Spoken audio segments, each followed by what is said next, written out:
Social Development Minister Susan Shabangu intends to interdict ongoing strike action by Sassa employees that are represented by the Public Servants Association. The strike action led to a total shutdown of Sassa offices today. The matter will be heard at the Labour Court tomorrow. For more on this, we are joined in our Pretoria studio by Tahir Maepa, who is the Deputy General Manager of the Public Servants Association of South Africa. Good evening, Tahir. Thanks very much for talking to us this evening. What is it what is your demand? Good evening.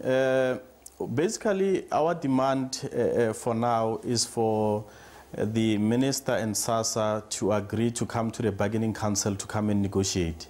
You would remember that our dispute is not necessarily based on the disagreement on a salary increase between us and Sassa. It's based on the fact that they've decided to rewrite what the Labour Relations Act is saying as far as collective bargaining, and they've decided that they will choose other employers' collective agreements and to enforce it unilaterally on the employees of Sassa. And that is where the whole problem started between ourselves and Sassa. We're saying that Sassa cannot do that. It must come to the bargaining table. They must come and show cause why they will be unable to afford the demands that we are requesting as salary increment for Sassa employees.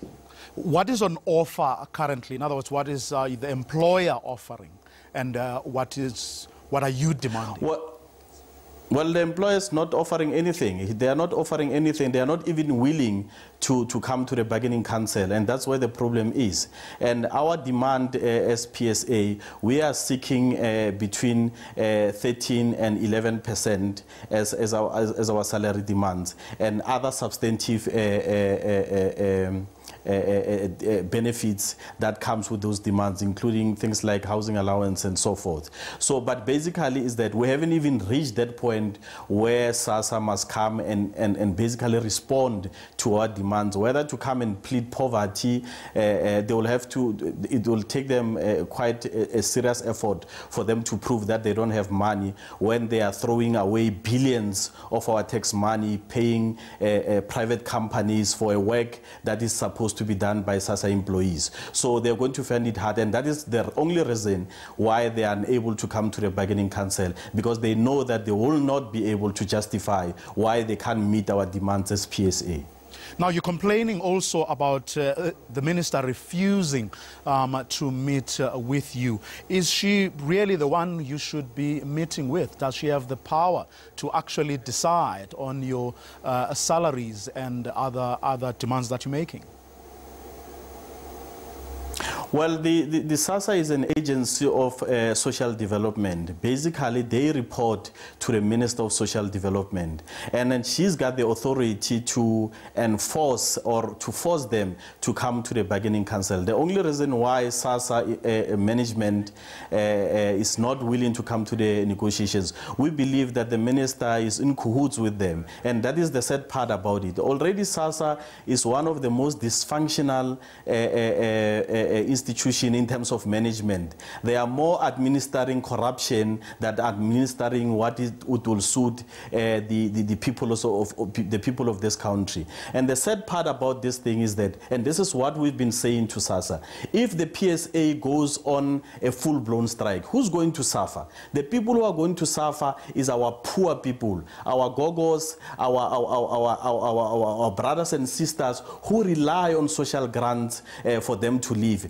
But they don't care. They don't give a damn about the poor. All that they care about is their luxuries and whatever that they're administering. Like I said, they're more interested in administering corruption than administering the efficiency of Sassa. And what we are saying is that they need to come to the bargaining council. They need to come and negotiate. They need to come and show why they are unable to give us the salary demands that we want without compromising the dignity and the pride of poor people. And this is exactly what we said to the minister, that if you force us into this corner, the people who are going to suffer are the poor. And it is very clear to us now that they don't care about the poor. They only care for whatever arrogance that they are pursuing. Well, apparently, I mean, from certain reports, there was chaos today. A lot of people complaining that they couldn't access their monies. Do you have anything to do with that, as people who had called for a total shutdown of Sassa offices today?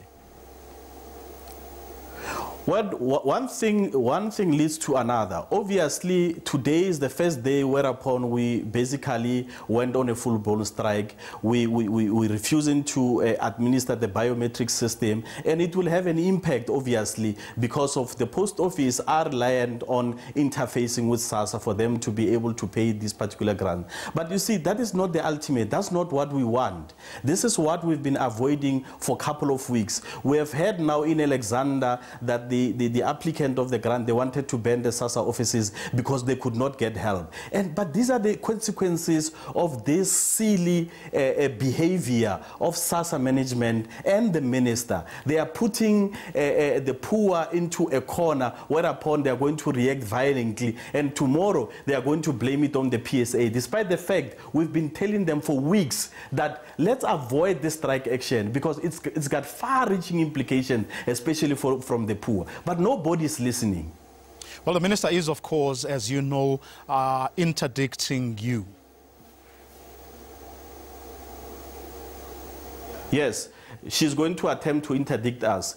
Whoever that is advising her has got the poorest legal minds, because you cannot interdict, go to court for an agent interdict about a strike that has been going on for over a month. You can't do that. The fundamental principle here is people who are just abusing their authority. Simply because they are not using their money to appoint these lawyers, they think they are going to intimidate the PSA into a submission. We are going to the labor court tomorrow, and we are going to ask the judge to give us an order, a court order, against the CEO of Sassa and the minister. The taxpayers cannot be forced to pay legal aid for such a frivolous application that has no basis in law. In their own admission, they have admitted that there's no agency in their application. Now the question is that why are they going to a court when all that they have to do is just to call a meeting so that we can start with negotiation? That's all that they have to do. It costs them nothing to come to a negotiating table. Tahir Maepa, thank you very much for talking to us this evening. He's the Deputy General Manager of the Public Servants Association of South Africa. Now at 7.